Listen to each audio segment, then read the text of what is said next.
दिल्ली में town vending committee Delhi नगर निगम का चुनाव प्रचार जोरों पर है और यहाँ मैं इस वक्त मौजूद हूँ सुभाष पटरी जो कि दरियागंज के पास में है। और यहाँ जो टाउन वेंडिंग कमेटी के प्रत्याशी हैं राजकुमारी जो जनरल कैटेगरी से अपना नामांकन इन्होंने किया है और वो प्रचार के लिए आज मौजूद है। क्या कुछ करना चाहते हैं कि सर अब ये पटरी के जो लोग हैं जो यहाँ व्यापार करते हैं इनके लिए क्या कुछ करना चाहते हैं आप? सर सबसे पहले तो मैं आपको थैंक यू बोलना चाहूंगा कि आप यहाँ आए टाइम निकाल के, और जो ये प्रचार हो रहा है टाउन वेंडिंग कमेटी का, इसको आप जनता तक पहुँचाओगे। जो लोग किसी तरीके से हमारे प्रचार को ना सुन पा रहे हैं ना समझ पा रहे हैं, तो हो सकता है आपके चैनल के माध्यम से वो लोग इस बात को मैं आपको जानकारी आपके चैनल के माध्यम से ये देना चाहता हूँ। सरकार ने जो टीवीसी की जो प्लानिंग की है, इस प्लानिंग के तहत पहले 2018 में जो टीवीसी बनी थी उसका मैं सदस्य रहा था टीवीसी का। तो वो टीवीसी इसलिए बनाई गई थी कि आप सभी वेंडरों का सर्वे करें। तो हमसे जितना हो सका हमने सभी वेंडरों का सर्वे किया। जो लोग छूट गए उनके लिए आगे हम टीवीसी में जाके ये डिमांड उठाएंगे कि जो छूटे हुए लोग हैं उनका भी सर्वे किया जाए। तो ये एक बड़ी समस्या है कि हमारे समाज के काफी लोग अभी सर्वे से छूट गए हैं। तो हम आगे जाके उनके हक की लड़ाई लड़ेंगे ताकि उनका सर्वे हो, और सर्वे होने के बाद हम टीवीसी में जाकर एमसीडी से, कमिश्नर से और दिल्ली सरकार से ये डिमांड करेंगे कि हमारे लोगों को तय दी जाए। मैं जनरल कैटेगरी से खड़ा हूँ, मेरे समाज में एक भाई एससी कैटेगरी से खड़े, हमारे समाज की महिलाएं खड़ी हुई हैं जनरल कैटेगरी से। तो ये एक कोटा रिजर्व पूरा का पूरा होगा, क्योंकि लास्ट टाइम टीवीसी में 2018 में हमारे 3 टीवीसी मेंबर थे। हम चाहते हैं कि इस बार कम से कम 5 या 6 हमारे लोग वहां पहुंचे ताकि हम अपने समाज की दमदारी से आवाज उठा सके। जिन लोगों का सर्वे नहीं हुआ उनका सर्वे करवाएंगे, उनको देवदारी दिलवाएंगे। ये हमारा संकल्प है, यही हमारी लड़ाई रहेगी और ये अंतिम लड़ाई है। मैं सभी समाज बंधुओं से कहता हूँ कि आप अपने वोट का सदुपयोग करें और वोट डालने जरूर जाए। आप किसी को भी वोट दो लेकिन वोट डालने जरूर जाओ। सभी से निवेदन करूंगा कि वो आप ज्यादा से ज्यादा आके वोट डाले। और मैं जो जनरल कैटेगरी से यहाँ पे खड़ा हूँ, मैं पहले भी टीवीसी मेंबर रह चुका हूँ, पहले भी हमने सर्वे किए। तो ये अभी मेरा बैलेट नंबर है 34। तो मैं सभी से निवेदन करूंगा कि 34 नंबर पर अधिक से अधिक मोहर लगाकर मुझे टीवीसी में पहुंचाए। और हमारे गब्बर जी, जयपाल भाई हमारे साथ हैं, भाई हीरालाल जी जो कि ये काफी टाइम से यहाँ पटरी लगा रहे हैं। तो मैं चाहूंगा कि हमारे समाज को यहाँ पर जो शोषण होता है वो शोषण ना हो, उनको इज्जत के साथ यहाँ पर रोजी रोटी कमाने का मौका मिला जाए।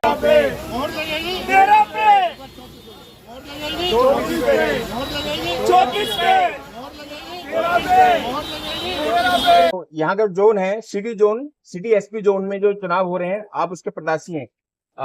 जी क्या कुछ कहना चाहेंगे सर, जो यहाँ जो पटरी की समस्याएं हैं और उनको कैसे दूर करने की आपके कुछ प्लान है? मैं सबसे पहले तो मैं आपका धन्यवाद करना चाहता हूँ कि आप इस इलेक्शन को कवर कर रहे हैं, आपके चैनल को। मैं कैलाश चंद तिलवारी हैंडीकैप कैटेगरी से खड़ा हूँ। मैं जो समस्या बाजारों की है गंभीर समस्या है। अगर आप बाहर देखेंगे तो जो लोग बाहर बाजार लगाते हैं, कपड़े बेचने वाले हो गए, तुम्हारे जूते बेचने वाले हो गए, ड्राई फ्रूट बेचने वाले हो गए, हमारे भाई मुस्लिम जो रेडियां लगा के उन पे कपड़े बेचते हैं वो लोग होगा। तो समय समय पर कमेटियां आती हैं, समय पे प्रशासन तंग कर रहा है इन्हें काफी।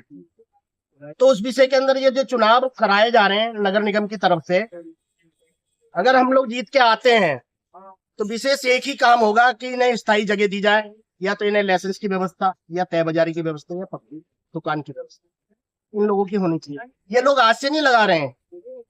जैसे मान लो हमारे पापा लाल किले के पीछे लगाया करते थे, करीब 60 साल हो गए, मुझे ही 40 साल हो गए करीब हम लाल किले के पीछे बैठते थे। ऐसे ही जो हमारे मित्र हैं, भाई खड़े हुए हैं, भाई साहब खड़े हुए हैं, सब लोग 30, 40, 50 साल हो गए इनको बैठते हुए। अभी तक कोई ठिकाना नहीं है। जो प्रशासन है इन्हें तंग करता है, इनका माल उठा के इनका जब्त करता है। अगर इसके अंदर जो अब टाउन वेंडिंग बनी है इस टाइम, इसके अंदर 12 मेंबर है, 12 लोग जीत के आएंगे। इसमें समाज का आशीर्वाद मुझे मिला तो मैं आया। तो जरूर इस विषय पे मैन लाइसेंस और तय बाजारी के ऊपर हम काम करेंगे। और सुनने में आ रहा है कि यहाँ से बाजार भी शिफ्ट होगा, तो उसके लिए हम स्थायी जगह की डिमांड करेंगे सरकार से। तो मेरा तो ये लक्ष्य है। कई जगह देखा जाता है कि पक्की दुकानें होती है, तह बाजारी की दुकानें होती हैं, लेकिन पक्की दुकानें होती है। तो यहाँ इतनी सारी जगह है, इतनी लैंड है यहाँ पर।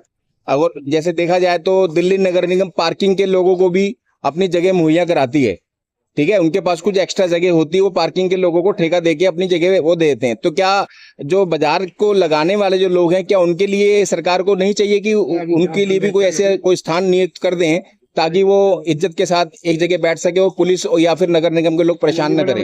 ये तो प्रयास रहेगा हम लोगों का जीत के आने के बाद कि स्थायी दुकान की तो पहली प्राथमिकता रहेगी उसके अंदर, नहीं तो लाइसेंस और तय बाजारी की तो रहेगी। आप कैंडिडेट है, क्या है आपका चुनाव चिन्ह या बैलेट नंबर क्या है आपका? मेरा बैलेट नंबर है 13 है, हैंडीकैप कैटेगरी से आता हूँ, तो मेरा 13 है।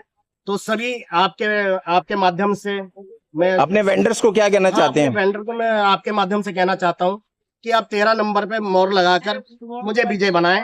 मेरा जो बैलेट नंबर है वो 34 नंबर मेरे को दिया है। और आज हम यहाँ संडे बाजार के अंदर अपना प्रचार कर रहे हैं, जिसमें 13 नंबर से हमारे कैलाश भाई जी जो कि हैंडीकैप कैटेगरी से उम्मीदवार है, और मैंने जो फॉर्म भरा है वो जनरल कैटेगरी से। तो मैं सभी लोगों को ये जानकारी दे दूं कि आप हर कैटेगरी में आप अपना वोट डाल सकते हैं।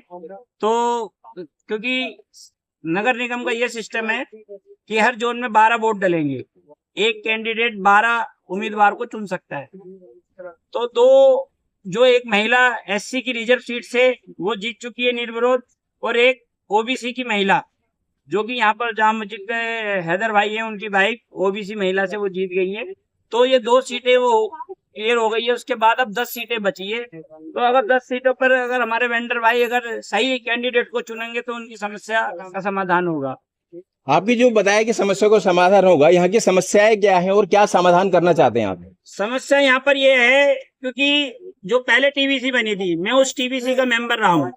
तो उस टीवीसी के अंदर उस टीवीसी को काम दिया गया था सर्वे का, तो सर्वे हुआ है, लेकिन फिर भी हमारे बहुत से वेंडर भाई सर्वे से छूट गए हैं। तो ये जो टीवीसी अब जो नहीं बनेगी, सबसे पहले हम टीवीसी में पहुंचकर यही काम कराएंगे कि जिन लोगों के सर्वे छूट गए हैं उनके पहले सर्वे कराया जाए, उन्हें एलओवी दिया जाए, उसके बाद उनको तय बाजारी और उनको लाइसेंस और उनको पक्की दुकान का जो वेंडिंग जोन का जो मामला आ रहा है वो जोन उनको डेवलप करके दे।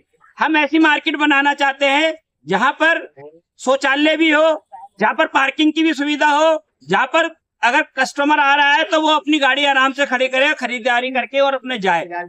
उसको पानी की भी व्यवस्था होनी चाहिए, उसको की व्यवस्था भी होनी चाहिए। ऐसी मार्केट हमारे इंडिया में, गुजरात में और बहुत सी जगह मतलब बनी हुई है। लेकिन दिल्ली के वेंडरों के साथ ऐसा भेदभाव हो रहा है कि दिल्ली के वेंडरों को ये सुविधा सरकार दे नहीं रही है। लेकिन हम अगर जीत के वहां पहुंचेंगे तो हम ये आवाज वेंडरों की उठाएंगे कि उनको आप अच्छी तरीके से उनको वहां पे बैठाइए। वेंडर भी अपनी रोजी रोटी के लिए बैठा है, उसका भी सम्मान है। ये नहीं कि कोई भी कमेटी वाला आ गया, पुलिस वाला आ गया और उसको खदेड़ दिया और उसका सामान उठा के ले गया। अगर वेंडर अब बैठेगा तो सम्मान के साथ बैठेगा। यही हमारी लड़ाई है, यही हमारा जंग है। भाई कैलाश जी का समर्थन करें। 13 नंबर जो है, इनका बैलेट जो नंबर है वो 13 नंबर है, और जो मेरा नंबर है वो 34 नंबर है। हम दोनों भाइयों को वहां पहुंचाओ। हम वेंडर की आवाज बनके वहां पर टीवीसी के अंदर समाज की और वेंडर की आवाज को बुलंद करेंगे। मैं सभी को मैं जय भीम बोलना चाहूंगा, जय मीम बोलना चाहूंगा। जय भीम और जय मीम। जिस दिन एक हो गए उस दिन इस देश में हुकूमत भी करेगा।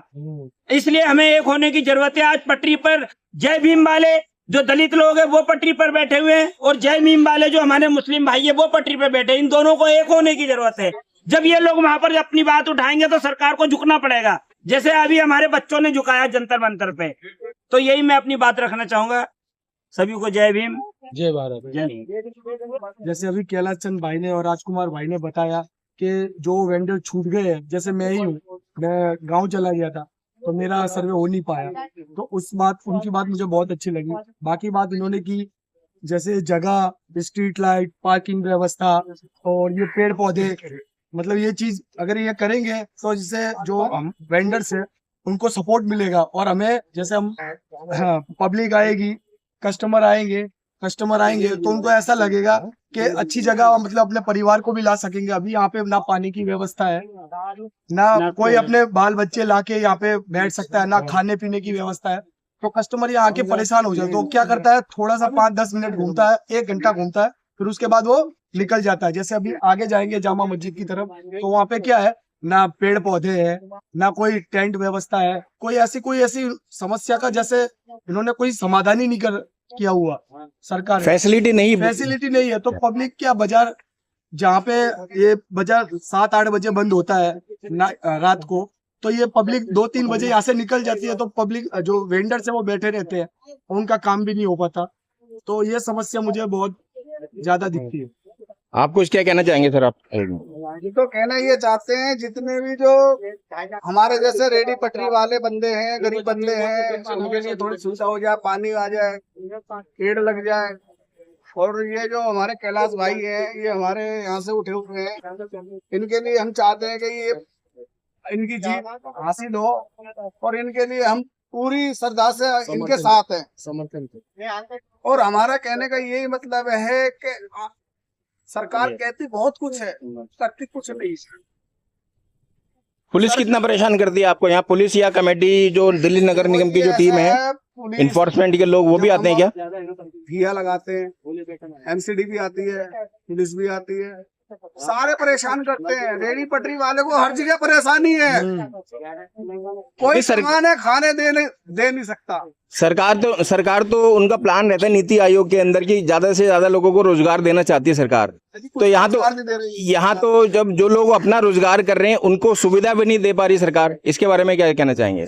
दिल्ली जैसे शहर में, ये अपना दिल्ली राजधानी है, इसके अंदर बंदे को पानी नहीं मिलता तो सुविधा तो बहुत बड़ी बात है। पटरी पर जब समस्या का समाधान करने की बात हो ना, तो ये पीछे पैर कर लेते हैं सरकार। तो हमें, हमारे जैसे नॉर्मल आदमियों को परेशानी होती है, हम अपने बाल बच्चों का भरण पोषण नहीं कर पा रहे। तो ऐसी फैसिलिटी सरकार को देनी चाहिए कि हम अपना इन भाइयों की, जैसे राजकुमार भाई है, इनको समर्थन करके इनको सपोर्ट करना चाहिए, ताकि ये हमारी समस्या सुने। सरकार तो डायरेक्ट हमसे नहीं पहुंच सकती, तो इन भाइयों को दूध बना के हमारे पास भेजना चाहिए, ताकि ये हमारी समस्या का समाधान।